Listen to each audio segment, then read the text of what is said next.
Hello all, this is gonna be a little bit weird because I'm starting to realize that if I just make little animated skits of my stories, nobody's gonna know what is actually happening unless I fully explain. Therefore, this is to kind of explain what's going to happen in these stories. So, yeah, I guess this is a cue to just sit back, relax, and enjoy. I mean, if you like furry people.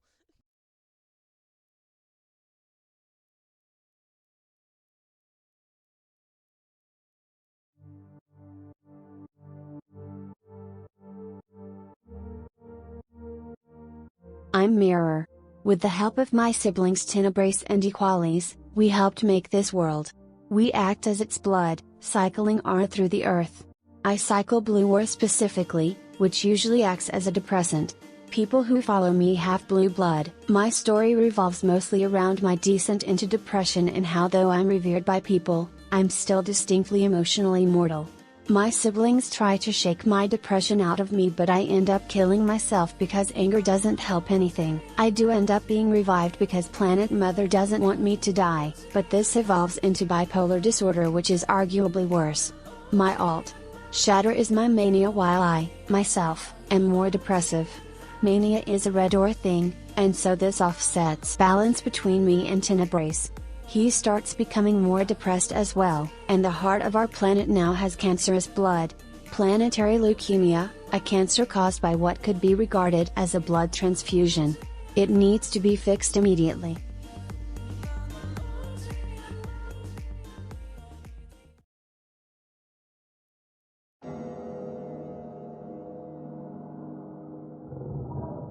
I'm Azure. I was born in Russia as a human but killed myself due to the instability of LGBT rights in the area. I awoke as this guardian of dreams, and I act as the moon to Mirror and Tenebra's sun. To put it bluntly, everyone here was dead. Some were dragons made of the split psyches of humans, while others were Serrirans waiting for reincarnation. I had forgotten my own mortality, and in time it came back to find me. My friend was here. He died. My art and works of writing were remembered on the human plane, and that's supposedly why I ended up here. I had been a creative person in life, and so I got to live out my creations during death. People revered me since I was the first dragon here, but regardless, I was still unsure of how to handle much of anything. I was as clueless as those who asked me, and I couldn't give answers.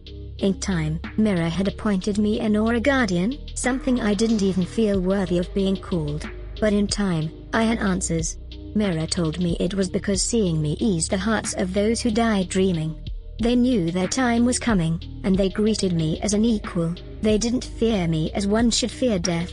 They accepted my presence, because it was a faucet to their life as organic creatures.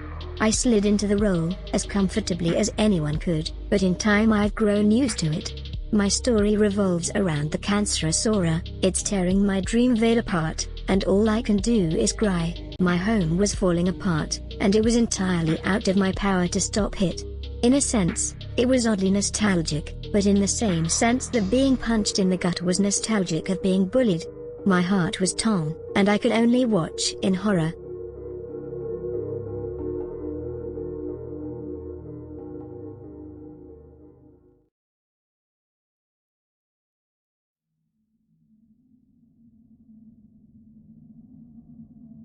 I'm Thistle. To be honest, the fact I can even speak right now is a mystery. For we are animals. Not meant to utter any verbiage or words. What's happening to us? My pack is the first ones to learn how to speak. It's strange. And we're being hurt. We're being hunted by our own kind, for being freaks and mutants, when we look exactly alike. They're mute, and we have helped, but they refuse to back down. Hatred and fire stands behind their words, and I fear it'll erode our leaders' patience. I'm not concerned about my personal purpose or why I am here. I just want to keep those I'm close to safe. We were born into a cold, perilous world, and we must adapt to survive and continue further generations. No matter what.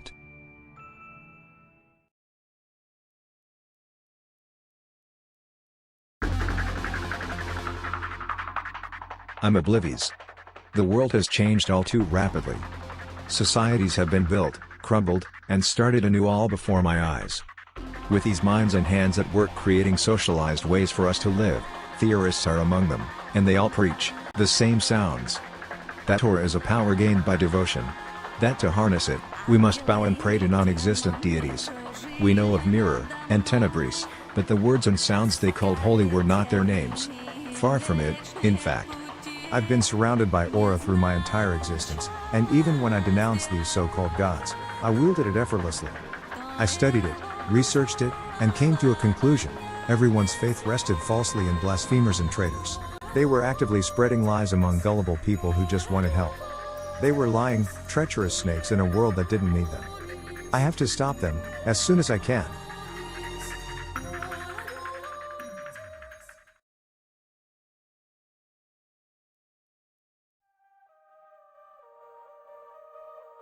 I originally went by Ceres. My first memories were laden with confusion, color, and sights and smells I didn't understand. I had been crafted by Aura Guardians, the first dragon to ever exist. An altar for dreams and peaceful living.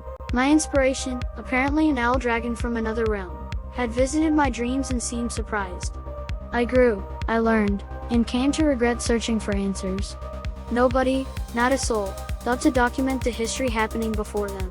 Between my efforts of documenting and exploration, I shed my horn a handful of times.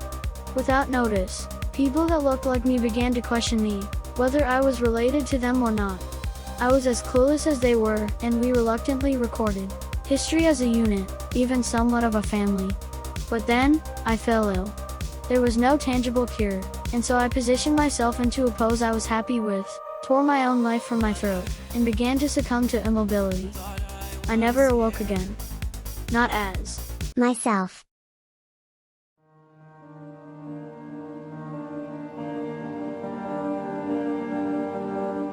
I was Bluetail. I didn't have any memories, or any reason as to why I was here. The statue before me seemed at ease when I woke up, but I feel no connection to it. Who was I? Where was I? I had to document everything I saw, no matter what.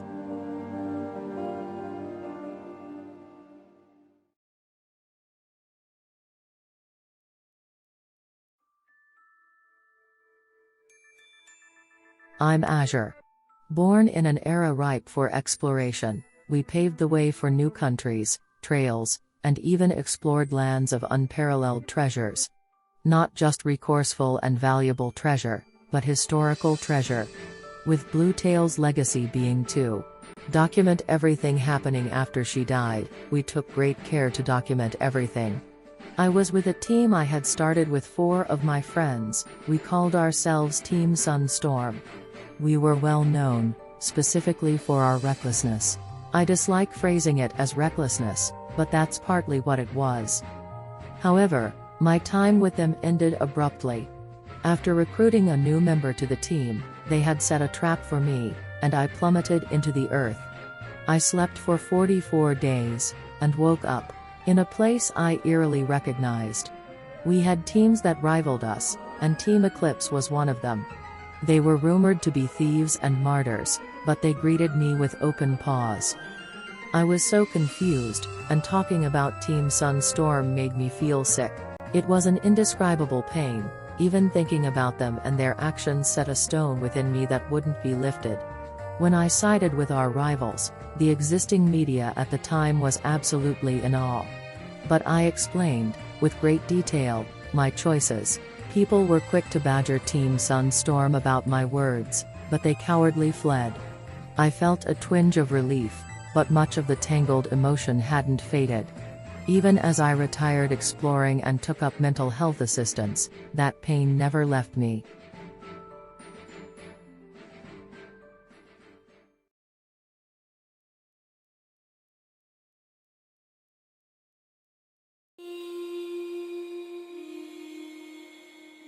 I'm called Cobalt where I'm from, although where I'm from no longer exists. I came to this world in hopes of finding a new home, somewhere I could relax and be myself. Much of my old world disliked how social I wanted to be, and a blue dragon helped me ease to this world. Masking myself as one of their furry anthro inhabitants, I blended right in. In fact, I managed to open up a stargate to the rest of the known universe we lived in. This, sadly, came with opposition.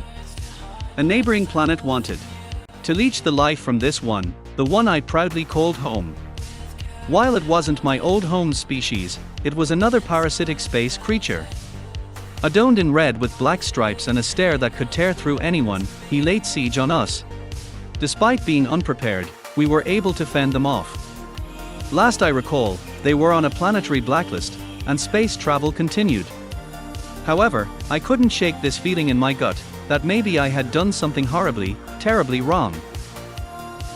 That sensation never left me, even as death stole my last breath.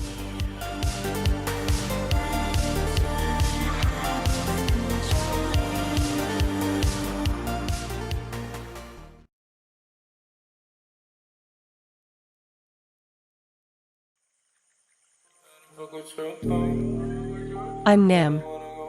I'd go into what makes me a memorable asset to this story, but frankly, there isn't anything there. I was made in a lab, a failed experiment to merge aura with organic creatures. As a failure, I was booted from my home and left to face a world most adults can't understand blindly. I wandered alone for a while, made friends, lost them, and eventually found myself in the heart of Mirror's Land. A city drenched in blue. I met an heliopod named Chroma here, and we were roommates shortly afterwards. I spend most of my time alone, still drinking, getting high, partying, and anything to distract from the fact I've lived unnoticed. Sure, I may be the only one of my kind, but I'm infertile. Trust me, I've tried. There's mundanity in pain, and blandness, because in the end when we meet death, we're all but another number added to the count. Nothing more, nothing less.